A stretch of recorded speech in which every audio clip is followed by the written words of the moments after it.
الحمد لله رب العالمين والصلاة والسلام على سيد الأنبياء والمرسلين أما بعد فأعوذ بالله من الشيطان الرجيم بسم الله الرحمن الرحيم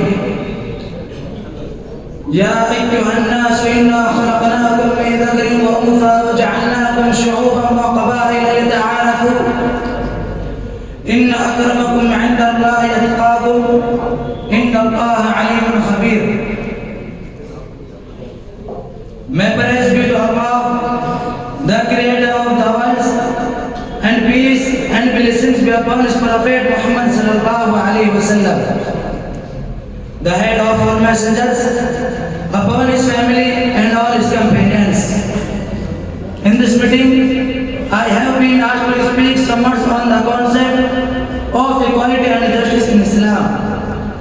Dear audience, the first and foremost teaching of the Quran about equality is that all human beings are descendants from one father and mother.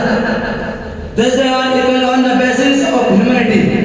The Quran says, يا أيها الناس إنا خلقناكم من ذكر وأنثى وجعلناكم شعوبا وقبائل لتعارفوا إن أكرمكم عند الله أتقاكم إن الله عليم خبير. O mankind, we have created you from a male and a female and made you into races and tribes so that you may identify one another. Surely the noblest of you in Allah's sight is the one who is most pious of you. Surely Allah is all knowing, all aware. The Quran will explicitly declare that the differences of races, tribes, colors and places are of no value and importance. These differences are only for the sake of identification. One cannot be considered higher and superior on the ground of race, color and nationality. By this, the Quran aimed at the differences of races, tribes, races and tribes. The second rule which the Quran proclaimed in the verse is that the cause of nobility is only piety. Thus Islam protects the racial pride and ego of the so-called higher classes. This principle of equality was recited more in hadith by the Prophet. Allah believes him and give him peace. He is reported to have said, O people, behold, your Lord is one. There is no superiority for an Arab or a non-Arab, neither for a non-Arab or an Arab, nor for a red or a black, nor for a red or a black, but on the basis of piety and rightness. Indeed, the best among judges are those who are most pious and righteous. Behold, did I carry the message? The people shouted, yes, the messengers of Allah. Then the Prophet said, to those who are not present should convey this message to those who are not present. Another hadith says, Allah disapproved bigotry of the days of ignorance and taking pride in forefathers.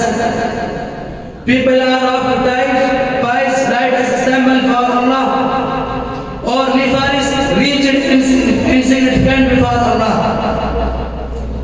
All the people are descendants of Adam, and Allah created Adam with sweat. This was the first example of its kind in human history, that the Quran eradicated racial prejudice vehemently and emphatically. It is our Muslim to consider the people of the world their brother and a human being like themselves. The Quran uprooted racial hatred and asked Muslims to treat each other with good conduct. It is the fundamental principle of the relate to other communities as human beings, just like yourself. Since then on you can behave with them justly. Object and lowly that is impossible to have a just towards them. The Quran asks Muslims to maintain justice and transparency even with non-Muslims. وَإِنْ حَكَمْتَ فَاحْكُمْ بَيْنَهُمْ بِالْقِسْطِ إِنَّ اللَّهَ يُحِبُّ الْمُقْسِطِينَ. But if you judge between them is justice, surely Allah loves those who do justice. Allah does not forbid as well as those who did not fight on account of faith and did not expel you from your homes that you do good to them and deal justly with them. Surely Allah loves those who maintain justice speech. Wonderful speech. Maulana Hamza gave 1100 rupees for all students. The light Anjuman, and his friend gave for him 150 rupees.